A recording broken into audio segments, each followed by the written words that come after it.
বাটলারের অবিশ্বাস্য সেঞ্চুরিতে হতাশ নারাইন। রাজস্থানের রেকর্ড ছোঁয়া জয়। রাজস্থানের অবিশ্বাস্য জয়নায়ক জস বাটলার। 17তম ওভারে পঞ্চম বলে রবম্যান পাওয়েল যখন আউট হয়ে যান, রাজস্থান রয়্যালসের রান 7 উইকেটে 178 রান। জেতার জন্য দরকার 19 বলে আরও 46 রান। ক্রিজে 42 বলে 67 রান করা জস বাটলার। কিন্তু ওপাশে যে স্বীকৃত ব্যাটসম্যান কেউ নেই। বাটলার জানতেন বাকি কাজটা তাকে একাই করতে হবে। করলেনও।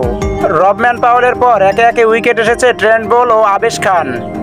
দুজনের কেউই রানের খাতা খুলতে পারেননি।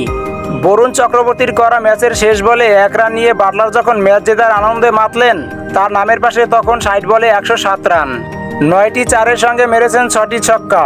কলকাতা নাইট রাইডার্সের তোলা 6 উইকেটে 223 রান তাড়া করতে নেমে রাজস্থান রয়্যালস ম্যাচ জিতল 2 উইকেটে। আইপিএলের ইতিহাসে এর চেয়ে বেশি রান তাড়া করে জেতেনি আর কোনো দল। কি কাকতাল!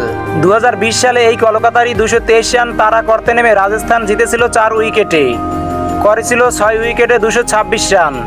আজ নিজেদের সেই রেকর্ড স্পর্শ করল রাজস্থান। বাটলারের অবিশ্বাস্য এবং আইপিএল ইতিহাসে অন্যতম সেরা ইনিংসে আজ হতাশ হয়ে গেছে কলকাতার হয়ে সুনীল নারাইনের দারুণ এক সেঞ্চুরি। 56 বলে 13 চার ও 6 ছক্কায় 109 রান করেন নারাইন। স্বীকৃত টি-20তে 504তম ম্যাচে এসে প্রথম সেঞ্চুরি দেখা পেলেন কলকাতা নাইট রাইডার্সের এই ওয়েস্ট ইন্ডিজ অলরাউন্ডার। পরে বল হাতে 4 ওভারে 30 রান দিয়ে যিনি নিয়েছেন 2 উইকেট। তখন কে জানতো বাটলার তাকে হতাশ করে এভাবে সব আলো কেড়ে নেবে। আইপিএলের এমন সব গুরুত্বপূর্ণ খবর জানতে চ্যানেলটিকে অবশ্যই সাবস্ক্রাইব করুন।